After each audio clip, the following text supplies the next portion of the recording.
Donc je pense qu'il y a une grande partie déjà qui a posté sa colle. Vous en avez pensé quoi de cette colle? Est-ce que c'était facile? Est-ce que c'était difficile?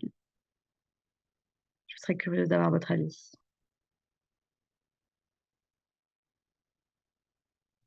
T'inquiète, Soulami, c'est pas grave si je vois ça. Oui, c'est école 17, hein, j'ai vu, il y en a certains, là, il y en a qui a mis école 16. Mais je vais les mettre dans un coin, ne vous inquiétez pas.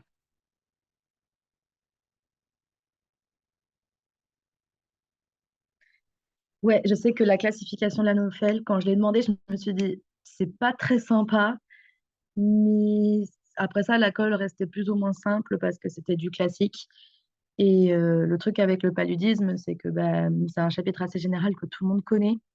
Du coup, bah, s'il y a un cas de palu qui tombe, c'est celui qui connaîtra le plus en détail qui aura le plus de points.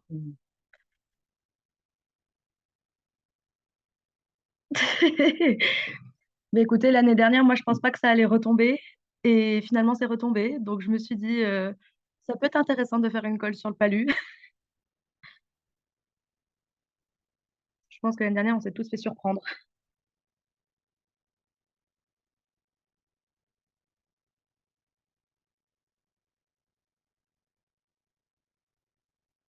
Pour une fièvre qui vient tous les 2 jours. Ben pour les fièvres dans le paludisme, il y a celle que j'ai mise, seulement il y a la fièvre continue, la fièvre quotidienne. C'est ça, la fièvre tierce, la fièvre quartz, mais il n'y en a pas tous les 2 jours, non. Pas pour le palu, en tout cas.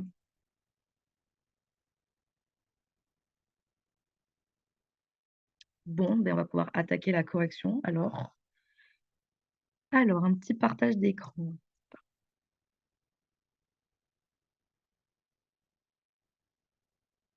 Hop. Est-ce qu'on voit bien? Oui.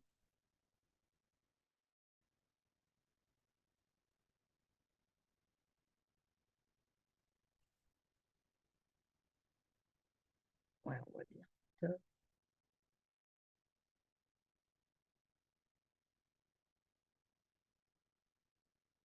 Ben là, attends, on en reparlera quand on sera sur la question. Mais pour Pneumonie, c'est quotidien, la fièvre. Alors, allons-y. Clac.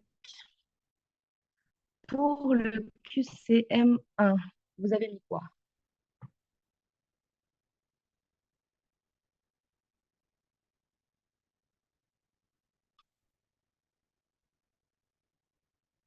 Ouais, c'est ça. Donc, du coup, la A, elle est fausse. Vous savez pourquoi? Ouais, c'est ça, c'est que les anophèles femelles. La B, bon, ça, c'est ça, c'est parce que c'est intracellulaire. Et pour la E, ah, on m'entend mal. Est-ce que là, ça va ou pas quand je me rapproche un peu? Ouais, c'est ça, solénophage, top. Parce que du coup, telmophage, c'est pour... Oula, le telmophage, c'est pour le palu. Pas le paluca, pardon, la leishmaniose.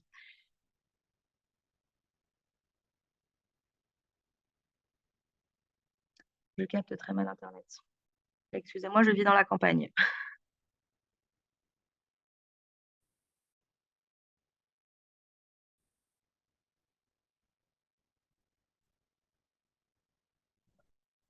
Du coup, pour la telmophage, on est sur la création d'un micro.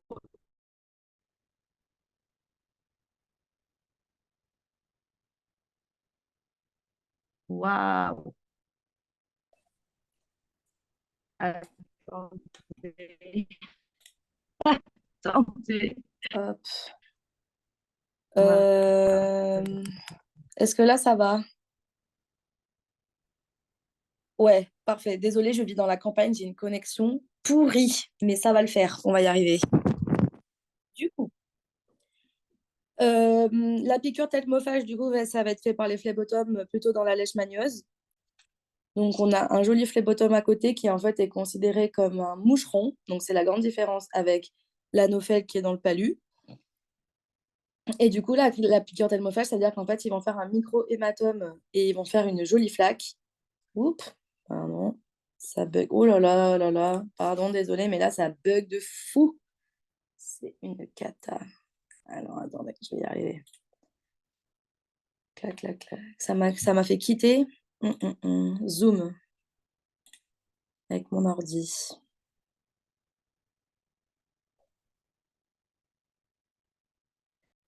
Et en gros, du coup, pour l'anophèle, on va vraiment être sur une piqûre solénophage. Donc, en fait, c'est avec ce stylet qui va rentrer dans le capillaire et relarguer de la salive pour aspirer le sang, comme ferait un moustique en règle générale, quoi. Je vais y arriver.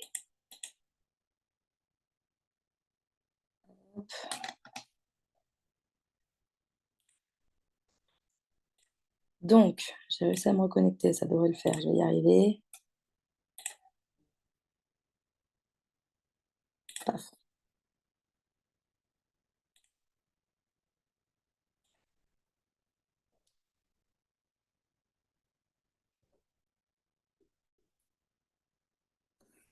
Putain, ça bug fort, là, dis donc. J'arrive même pas à vous afficher mon diapo. Je suis très embêtée parce que j'avais fait un joli diapo. Et d'accord que là, vous voyez pas le diapo, hein.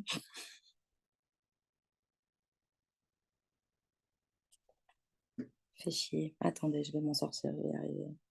Ah, là, je crois que ça y est, là, le diapo s'affiche, même si ça bug de fou. Putain. Euh,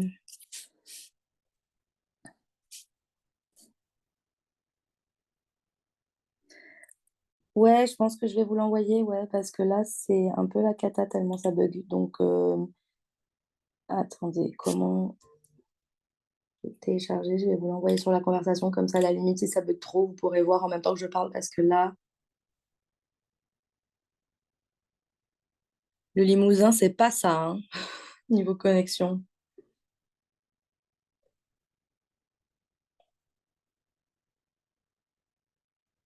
Attendez, hop. euh,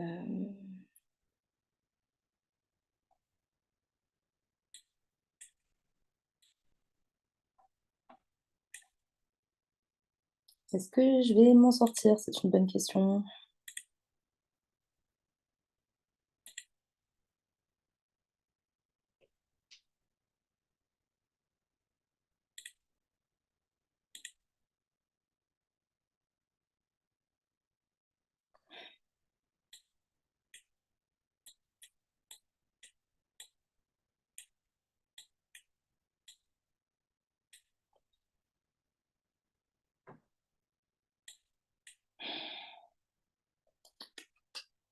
Peut-être je vais réussir à l'envoyer dans Discord.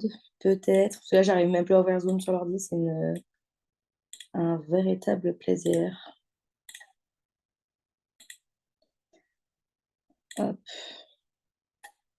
je ferai ça une dernière fois. Et si ça marche comme ça, je vous envoie le PDF.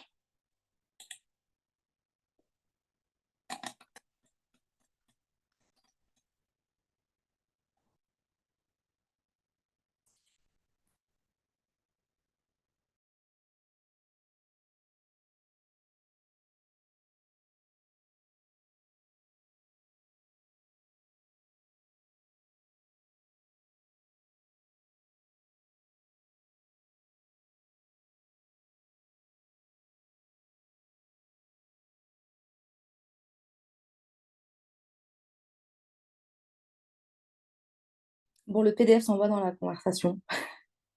Comme ça, on va pouvoir suivre tous ensemble avec le PDF parce que là, c'est un peu complicado.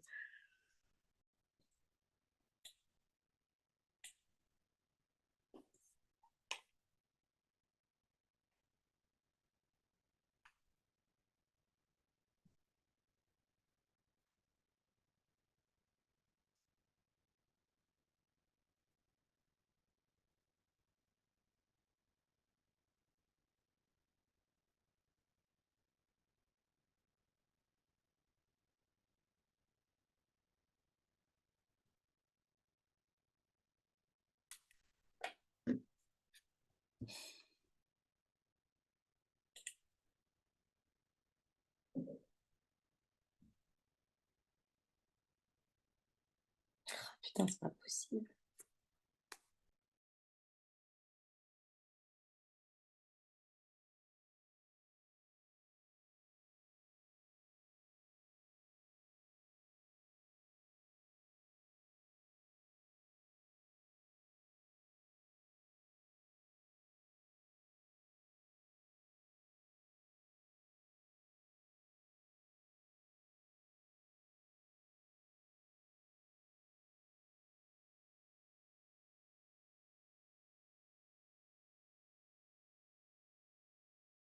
Bon, à la limite, le temps que si jamais ça marche, j'arrive en la correction à l'oral, ce sera peut-être plus simple parce que là, je suis en train de vous faire perdre du temps. C'est chiant. Alors, du coup, le QCM1, c'est bon.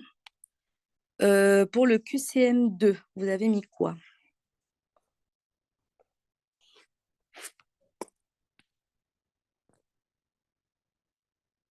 Ouais, c'était bien ça, c'était AD.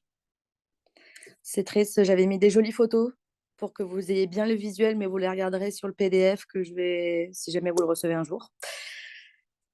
Avec des jolis trophozoïtes en bague à chaton, on voit bien la forme. Pour la B, pourquoi c'est faux?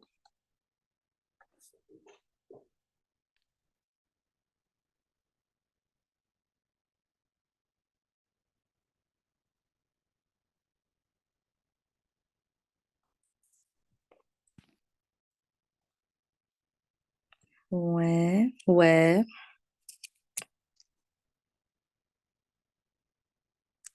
Et vous savez, si on envoie ce que c'est, ouais, voilà, c'est ça, exactement. Ils sont rarement vus et c'est un signe de gravité, exact. Et pour la C, du coup,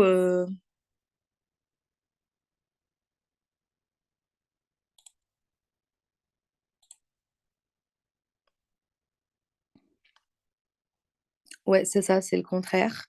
Parce que les gamétocytes pour les plasmodium non falciparum, ils sont de quelle forme?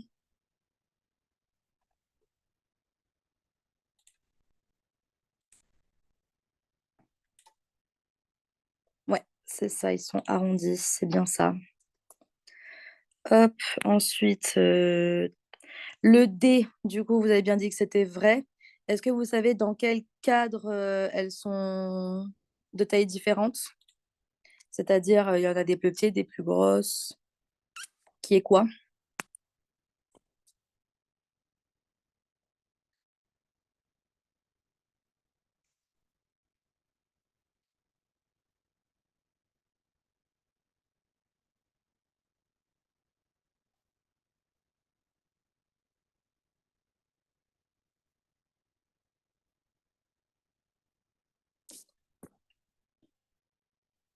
Ouais, c'est ça. C'est bien ça. Et du coup, ça fait que pour Malarié et Nolésie, elles sont plus petites. C'est ça. Tout à fait. Et le E, du coup, vous savez pourquoi c'est faux?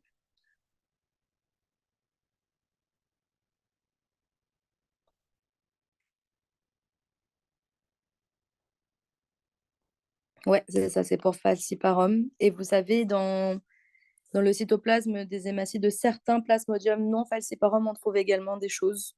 Est-ce que vous savez quoi?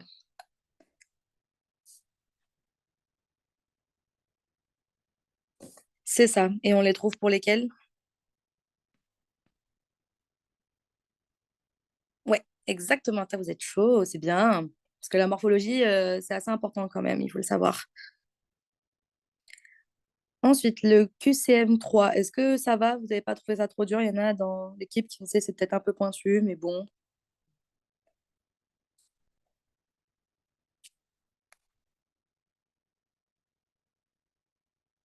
Ouais, c'est plutôt AD, c'est ça.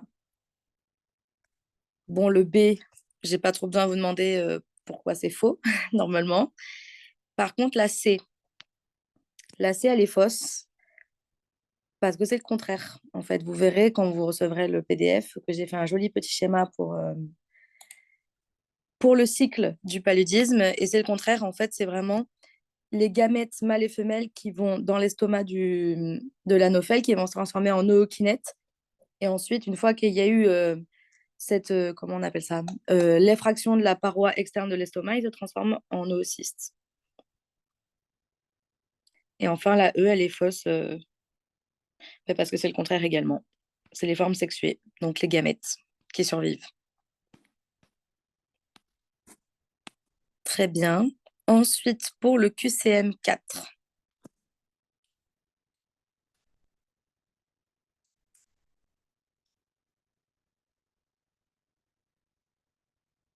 En fait, j'ai fait beaucoup de QCM avec AD comme réponse. C'est très rigolo.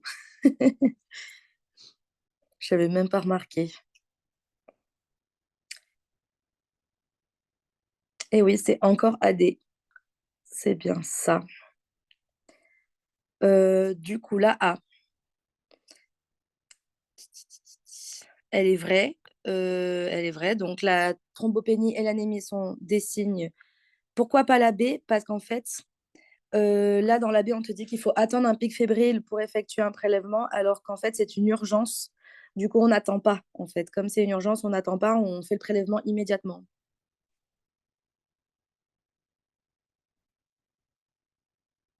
Du coup, pour revenir à la A, moi, je m'étais noté que du coup, dans la phase de schizogonie érythrocytaire, il y a une hémolyse, vu qu'il y a éclatement des globules rouges. Donc, c'est ça qui va donner l'anémie. Et ensuite, la rate va essayer de séquestrer les hématies parasitées et on va avoir une séquestration splénique des plaquettes et du coup, on va avoir la thrombopénie. Donc, ça reste des signes d'orientation biologique. Ensuite, la C a été un peu pas très sympa, celle-là. Mais personnellement, moi, j'avais appris tous les chiffres des sensibilités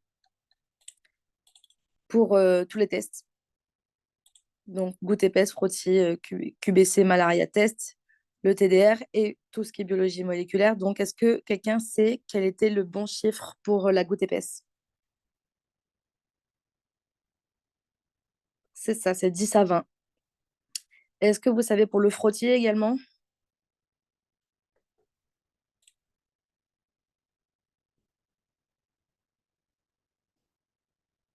Le frottis, on est plus aux alentours de 100 à 150. Et du coup, on voit que la goutte épaisse. QBC malaria test. Attends, moi je l'ai. Clac. QBC. Attends 2 secondes que j'arrive sur ma fiche. Pour moi, ça fait partie des diagnostics parasito. Attends, je vais regarder dans le nouveau livre parce que moi, j'ai fait toutes mes fiches avec le Debuck. Et là, pour faire la colle, j'ai pris pas mal le nouveau bouquin. Traitement diagnostic. Si, le QBC, il est aussi dans le nouveau bouquin. En fait, alors de ce que j'ai mis, moi, c'est une technique de concentration avec de l'acridine orange fluorescente. Et ça fait partie des diagnostics un peu de première ligne que tu peux faire pour le paludisme. Hop. QBC malaria test, c'est la même chose, c'est un seul test. Mais c'est également dans... Quand tu regardes dans le nouveau bouquin des profs, dans l'arbre décisionnel, il y est également. Et pour lui, vous savez, quels sont les chiffres du coup ou pas?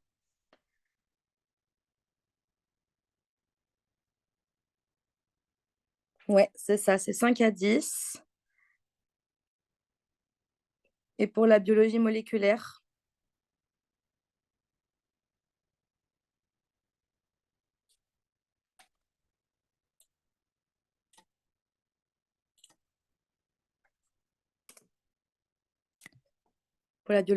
c'est-à-dire pour la PCR, par exemple, c'est ça, c'est 0,001 à 1. Donc c'est très, très, très sensible. Super. 5 à 10. 5 à 10, c'est pour la QBC.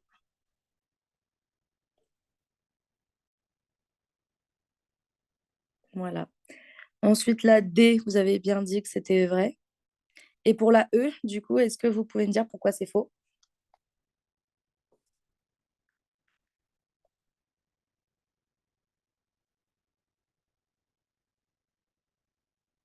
Ouais, c'est pas un diagnostic d'urgence. Exact. Et est-ce que vous savez, voilà, dans quel cadre on peut les faire? Donc, il y a le cadre rétrospectif. Épidémio, ouais. Et j'en ai deux autres. Ouais, c'est ça. Donc, le diagnostic, le paludisme viscéral. Et voilà, le transfusionnel, c'est exactement ce que j'attendais. Ou alors le don d'organes. Donc, il y a quatre grands trucs à retenir. Ensuite, enfin, le dernier QCM, vous avez mis quoi? Ouais, plutôt CE, c'est ça. C'était CE. La D, elle était fausse. Est-ce que... Pourquoi la E est vraie? Ben parce que c'est la deuxième intention dans ton arbre de décision pour le traitement d'un accès palustre grave. La deuxième intention, une fois qu'il y a eu le relais par voie orale. Non, la quinine, elle est en troisième intention.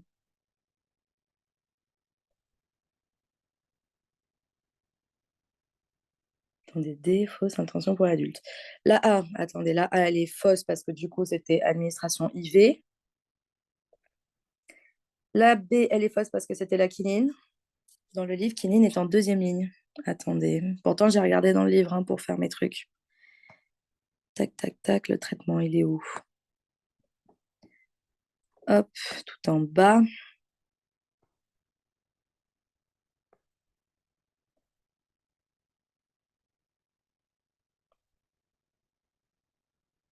Alors oui, non, en fait, vous n'avez pas capté. La deuxième ligne, en gros, la deuxième ligne, c'est de la quinine. C'est si jamais, comment expliquer ça? L'artésunate, on l'utilise en première intention. Voilà, c'est ça, c'est pour les vomissements, en fait. Là, peut-être que je me suis mal exprimée. Je parlais de la deuxième intention pour le relais par voie orale dans l'accès palustre. Pardon. En gros, en première intention, tu mets l'artésunate en IV. Et si jamais il y a vomissement ou allergie, tu mets la quinine en IV. Et après, tu mets par relais par voie orale. Et là, tu as trois intentions. Après le relais par voie orale. Première, deuxième, troisième. Et la quinine, c'est la troisième. S'il y a eu trop de... pardon. S'il y a eu trop de doutes par rapport à ma formulation, j'annulerai l'item. C'est pas grave. Oui, alors en fait, l'accès grave, tu donnes de l'artésunate pendant une journée et ensuite tu fais un relais par voie orale. Et pour l'enfant, la troisième intention, c'est la méfloquine. C'est pour ça que la D est fausse. Ouais, c'est ça, la chloroquine, elle n'est plus utilisée.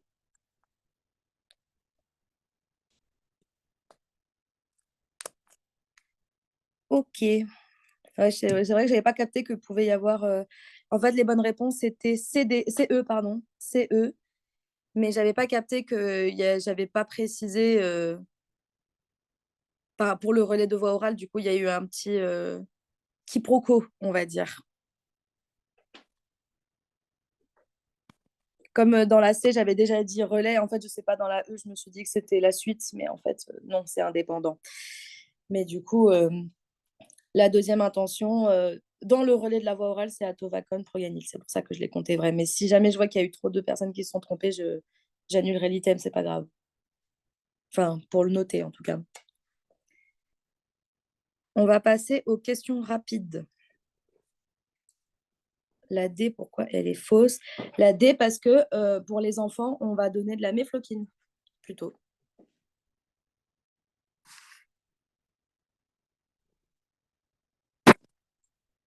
Pas de souci. Du coup, pour la première question, sur les critères cliniques de gravité, qu'est-ce que vous avez mis?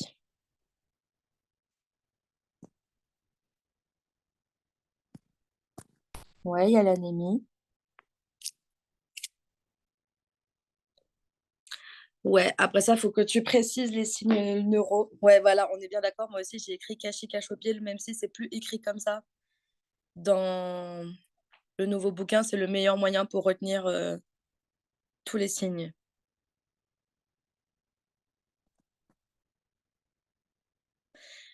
Alors, ouais, c'est vrai que c'est biologique, mais en fait, c'est compté quand même comme des critères cliniques. C'est comme ça qu'ils appellent, ils l'appellent.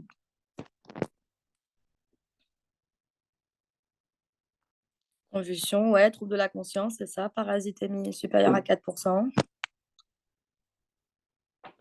Hémorragie. Alors, Cachi-Cachopile, je vais te dire tout.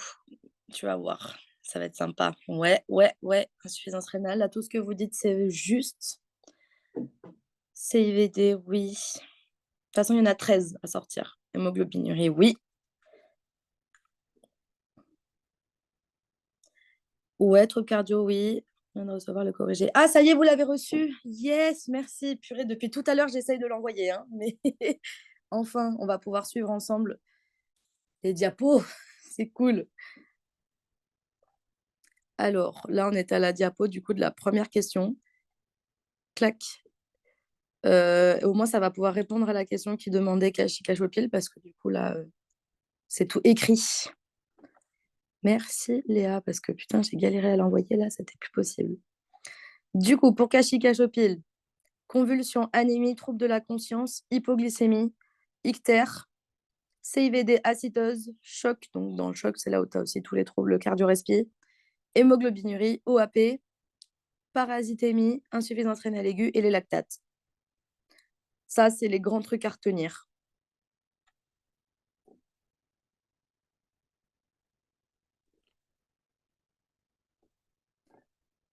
C'est bon, tout le monde a accès aux petits diapos.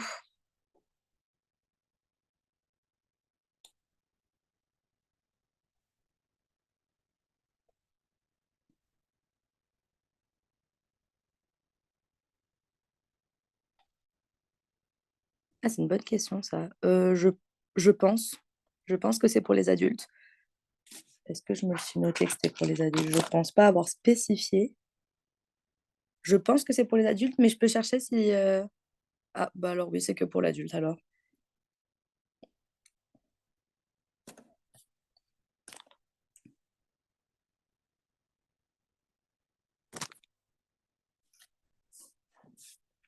Ok. Deuxième question. L'obligation légale de rendre des résultats. J'ai regardé quelques copies. Malheureusement, des fois, j'ai qu'une partie de la réponse. Vous avez mis quoi? Ouais. Oui, fallait dire bah, tous les critères de l'OMS en fait. 2 heures après réception. Ouais, voilà. Le diagnostic posé 24 heures sur 4, 24 heures sur 24 et 7 jours sur 7, souvent ça a été oublié. Dans les 2 heures, clinicien, nanana, ouais, c'est ça. Dans les 4 heures après le prélèvement, c'est bon, là, vous avez tout dit. Ok, pour ceux qui n'ont pas mis les critères bio, je regarderai. Vous inquiétez pas, j'adapterai. Si je vois qu'il y a plusieurs fois des, comment dire, des quiproquos, j'adapterai le barème, hein, vous inquiétez pas.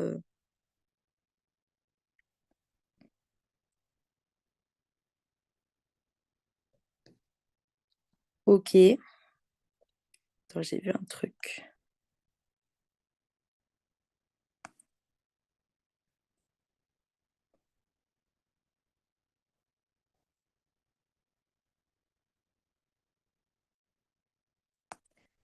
Bon, ok, ouais. Donc voilà, j'ai vu que pas mal de personnes avaient oublié le 7 jours sur 7, 24 heures sur 24, donc possible tout le temps. Donc c'est important, il ne faut pas l'oublier quand même. Ensuite, bon, la question 3 c'est assez simple, normalement. Vous l'avez à peu près tous, je pense.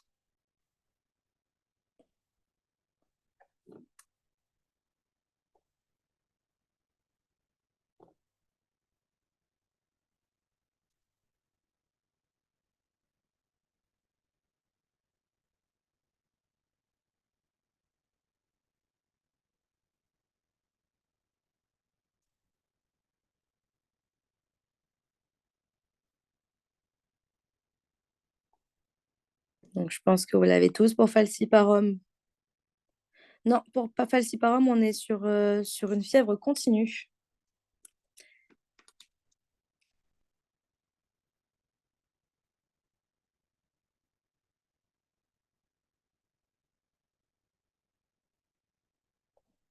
Pour falciparum, il peut y avoir une fièvre tierce mais c'est une complication.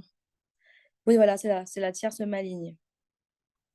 Mais de base, dans l'accès simple, on va dire, c'est une fièvre continue. Les deux sont possibles, on va dire.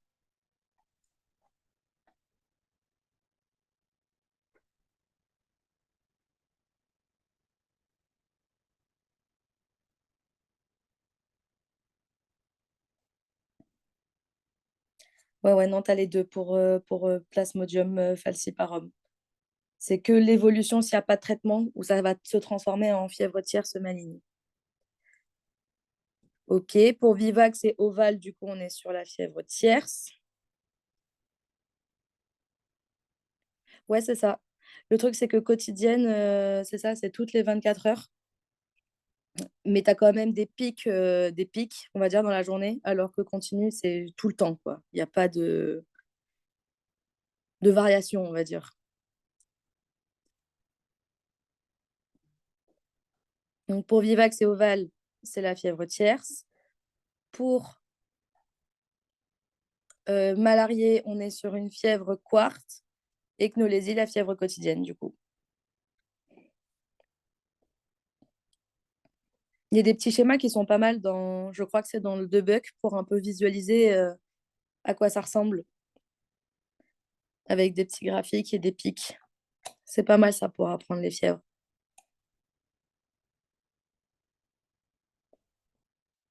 Ensuite, prochaine question. Quelles espèces de plasmodium sont capables de reviviscence et expliquer le mécanisme? Donc déjà les espèces. Ouais, c'est ça. Et est-ce que vous connaissez un peu le mécanisme?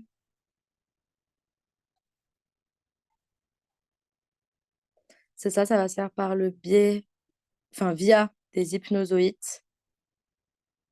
qui, vous savez, où ils restent, enfin, où ils sont dans l'organisme. C'est ça, dans le foie.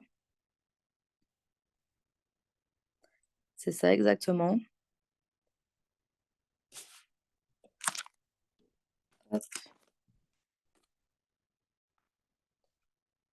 Qui sont des hypnozoïdes dans le foie, tout à fait. Et ensuite, eh ben, on va avoir la libération dans le sang de mérozoïdes plusieurs semaines à plusieurs mois après la piqûre de moustique. Et du coup, c'est là où on va avoir des formes tardives pour les deux espèces. Ensuite, la question méchante. La taxonomie de l'anophèle. Qu'est-ce que vous m'avez mis?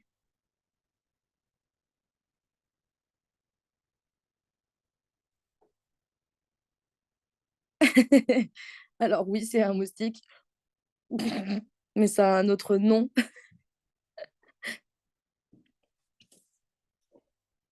Il y a l'ordre, sous-ordre, famille, genre et espèce. Bon, déjà, genre et espèce, normalement, tout le monde l'a. Ouais, c'est ça, c'est un diptère nématocère. Diptère parce qu'il a deux ailes et nématocère parce qu'il a des antennes rondes et longues. La famille, c'est la famille des culicidés. C'est pour ça qu'on dit que c'est un moustique. Et en fait, elle est différente assez de la taxonomie pour le phlébotome. En fait, les deux, le phlébotome et euh, l'anophèle, sont des diptères nématocères. Sauf que l'anophèle fait partie de la famille des culicidés, alors que la leishmaniose, enfin le phlébotome, c'est des psychodilés, parce que psychodilés pour moucheron et culicidés pour moustique. Alors personnellement, moi, j'avais appris. Après, il n'y a pas énormément, enfin, il n'y a pas beaucoup de mots de tous les vecteurs. Ben, moi, j'ai appris pour le phlébotome et pour l'anophèle. Je l'avais appris. Ça peut tomber en QCM ou même en cas, ça peut être quelque chose à écrire. Après, il faut juste retenir diptère, nématocère pour les deux. Et la seule chose qui change, c'est culicidé et psychodilé. Et ensuite, eh ben, le genre et l'espèce, Anophel gambiae. Mais ça, par contre, ça, c'est carrément obligatoire de le connaître, je pense. Ne serait-ce que si jamais il y a des questions sur le cycle, etc. Anophel gambiae, c'est, on va dire, le minimum de la taxonomie à connaître.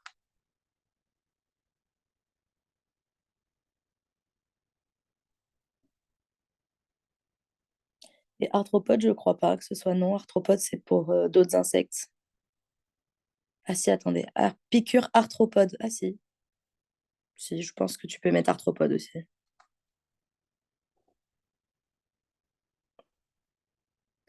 Ok, j'espère que je vous ai pas trop traumatisé avec cette information. Euh, pour la question 6, les deux cas où il faut automatiquement évoquer un diagnostic de paludisme. J'ai posé cette question parce qu'il y a eu le concours blanc national récemment. Il y a eu le concours blanc national récemment. Je ne sais pas si tout le monde l'a passé. Je pense que oui, vu qu'on est quand même le 30 septembre. Je pense que tout le monde l'a passé. J'ai vu le cas de Parasito et j'ai vu que beaucoup de personnes n'ont pas du tout pensé au paludisme, chose qui est vraiment très dommage parce que vu le contexte, ouais, exactement, c'est exactement ça. Il y avait les deux phrases. Donc la première phrase qui est à connaître sur le bout des doigts, toute fièvre au retour d'un voyage en zone d'endémie doit faire évoquer un paludisme jusqu'à preuve du contraire. Mais écoute, Sonavi, moi j'ai trouvé ça assez clair. Enfin, j'ai lu le truc qui. Alors oui, mais le PS c'était après. Là, quand tu as posé la première question, tu n'avais pas encore techniquement les résultats de l'EPS, donc il fallait. Ben ouais, mais en fait, comme la question était avant, tu peux pas répondre en te disant je sais que le PS est positif. Parce que la question était avant et tu n'es pas censé le savoir avant. Il y avait quand même la notion de voyage en Tanzanie. Il y avait aussi ben, la fièvre. Donc déjà, la fièvre au retour d'un voyage en zone d'endémie. Je peux comprendre que la pneumonie est perturbée, mais en fait, la question, je l'ai lue et c'était bien quel est le premier diagnostic à évoquer. Il y avait vraiment la notion de qu'est-ce que c'est le premier truc à évoquer dans cette situation. Et c'est là, en fait, où tout de suite, il faut percuter sur le fait que c'est le paludisme.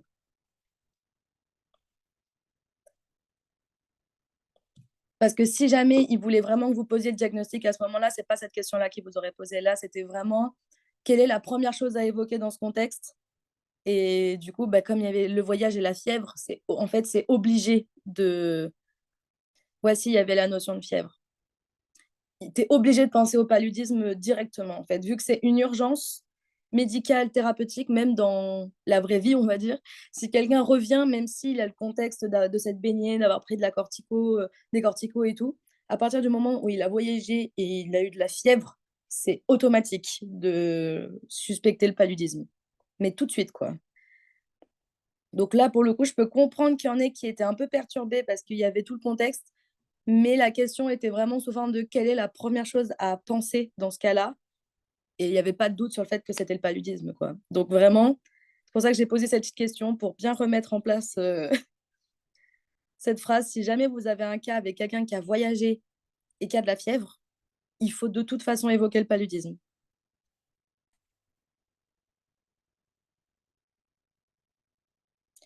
Ou ça peut... nanana. Je reviens sur la question, mais est-ce que dans le cas où il y a formation... J'ai pas trop compris ta question, attends.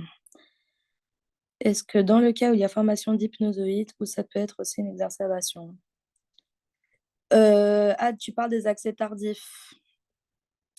Les accès tardifs. Enfin, quand ça arrive plus tard, quoi. En fait, pour moi, c'est pas vraiment. Attends, je vais chercher un truc.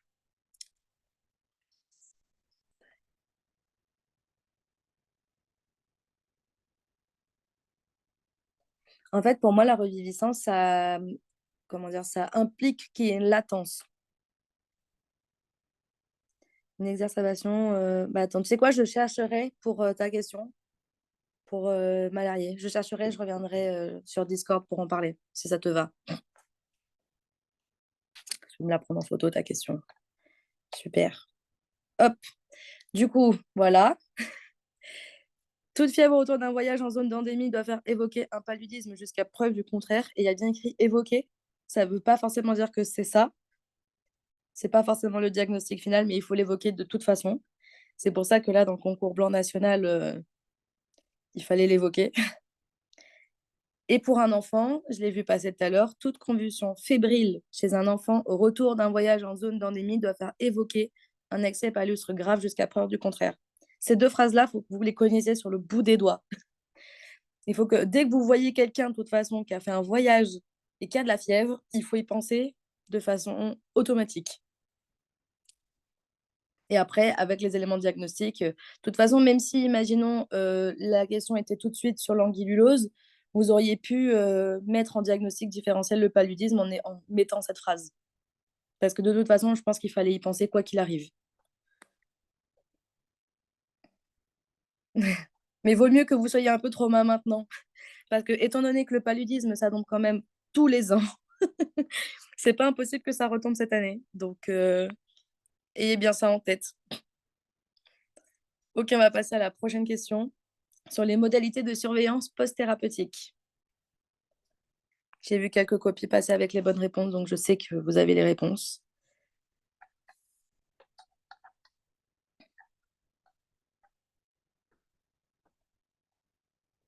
Donc, au niveau de la surveillance parasitologique, vous avez mis quoi?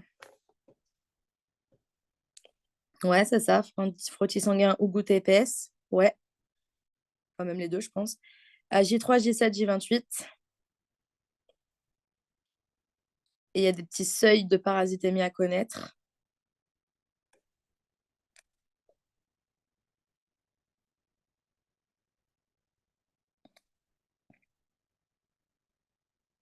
Ouais, c'est ça. Soit tu apprends 10 minutes de 75%, soit tu apprends inférieur à 25% de la valeur initiale. Mais en soi, ça revient à la même chose. Oui, alors la surveillance de la PADH, de l'artésunate, je l'ai mis en petit point bonus pour ceux qui avaient pensé à la surveillance de la tolérance des médicaments, que ce soit pour l'artésunate ou la quinine. Donc, c'est bien d'y avoir pensé parce que s'il y a une question comme ça, je pense que c'est bien de le dire. Aussi, voilà, pour le J28, il faut vérifier que la parasitémie est toujours négative pour justement les rechutes ou la reviviscence. Et du coup, pour l'artésunate, c'est bien PDAH à J7, 14, 21 et 28. Et pour la quinine, du coup, on va faire pas mal de tests. Donc, la quininémie plasmatique, un ECG, la glycémie et surveiller l'apparition de fièvre. Parfait. Ceux qui ont mis artésunate et quinine, j'ai mis des petits points bonus pour vous. Ensuite, la question 8. Pour la quinine, c'est vomissement, je n'ai pas trop compris.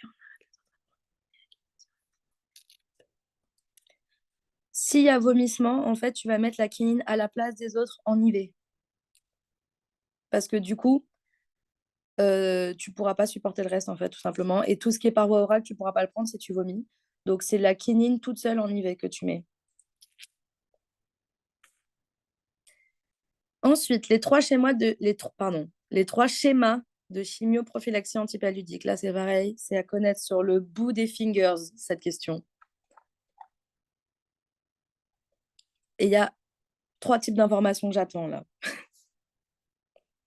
Les molécules, la fréquence de prise et la durée de prise. Ouais, pour moi, on fait frottis et goutte épaisse, on fait les deux.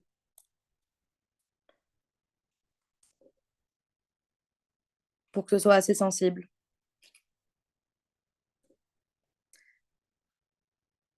Atovaquone Proganil. Donc, tu as dit le jour du départ, c'est plutôt 24 à 48 heures avant. La durée du séjour, et c'est ça, 7 jours, une semaine après. Et est-ce que tu sais à quelle fréquence on prend l'Atovaquone Proganil? La méfloquine, c'est bien ça. Et c'est bien ça, c'est 1 par semaine pour la méfloquine. Tout à fait. Ouais, c'est ça. L'Atovaquone Proganil, c'est prise quotidienne pendant les repas. Et enfin, la doxycycline, on est sur une prise quotidienne également, 24 heures avant le départ et un mois du retour. Et si jamais, lui aussi, c'est pendant les repas du soir, au moins 1 heure avant le coucher. Ça, c'est du détail. Mais ça peut faire des points en plus. Mais c'est du détail. Le plus important, c'est vraiment les 3 molécules, la fréquence de prise, donc quotidienne pour atovaquone, proganil et doxycycline, et hebdomadaire pour la méfloquine.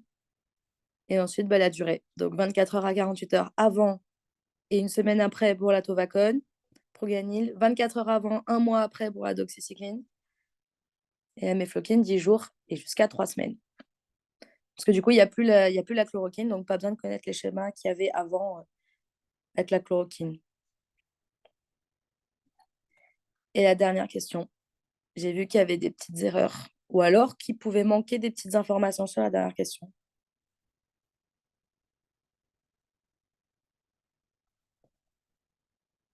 Je pense que oui, Maëlle, je pense que tu l'apprends 2 fois, ouais.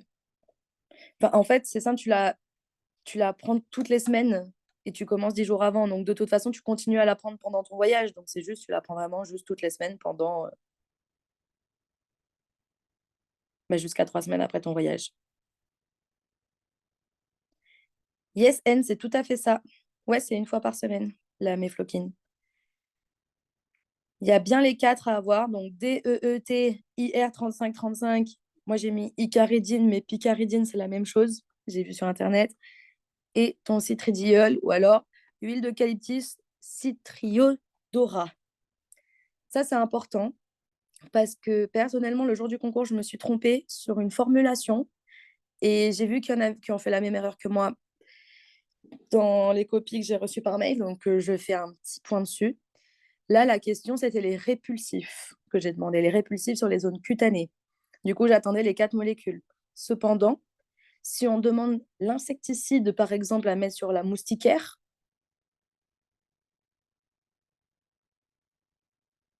dans le livre des profs, je vais regarder Solène pour ça, parce que moi, j'ai 24 heures avant.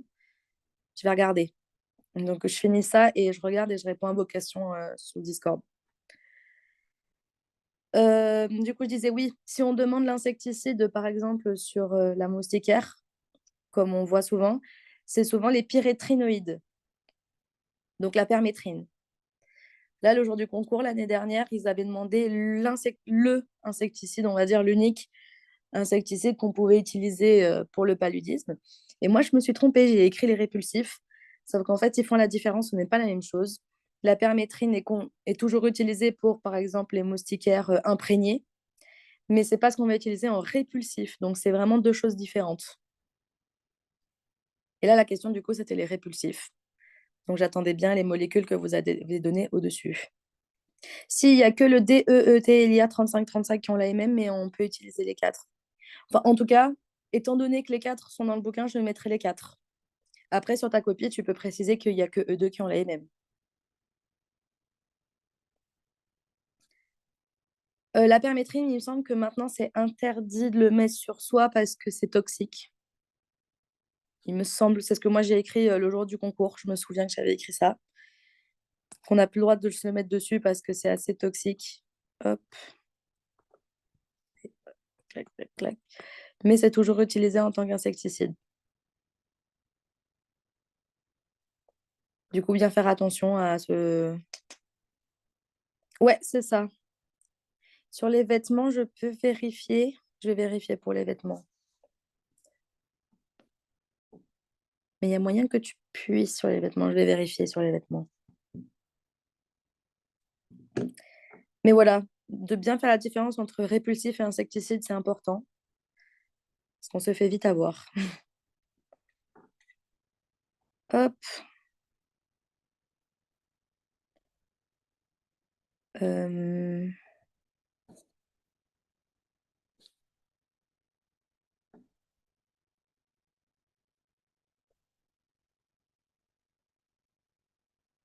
Pour la permétrine, il me semble que c'est vraiment dans les moustiquaires imprégnées qu'on peut le mettre. Sur les vêtements, je ne suis pas sûre. Je vais vérifier, mais je ne suis pas sûre. Je vais vérifier ça, Maëlle. Mais pour moi, tu le mets dans les moustiquaires et sur la peau, tu mets les 4 molécules qu'on a dit. Et surtout des EET, IR3535, vu que ça, ils ont la MM. Donc voilà, c'est fini pour la petite conf. Pour revenir sur XM, ça, j'ai vraiment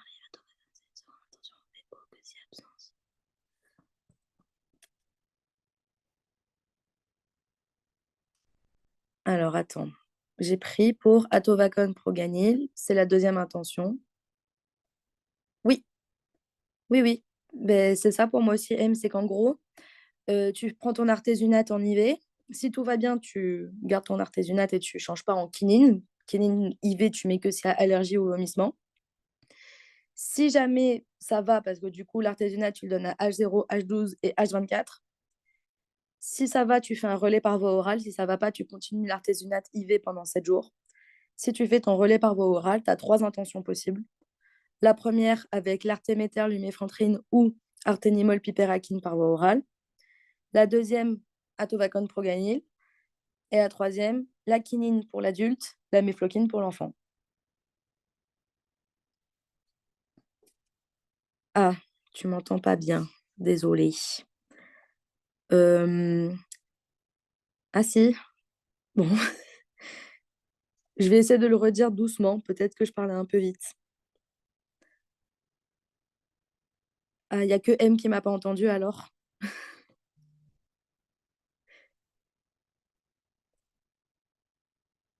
Euh, Bon, bah, si c'est entendu, écoute. M, si tu as d'autres questions, à la limite, tu peux m'envoyer un message sur Discord et je te réexpliquerai.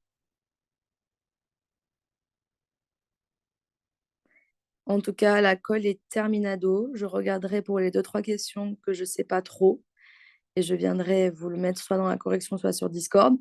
Merci d'avoir participé à cette colle. J'espère que ça vous aura été utile et bossez le palu à fond parce que moi, ça ne m'étonnerait pas que ça retombe cette année. Bon courage à tous. Bonne journée, bonne révision. On lâche rien. Allez, à fond.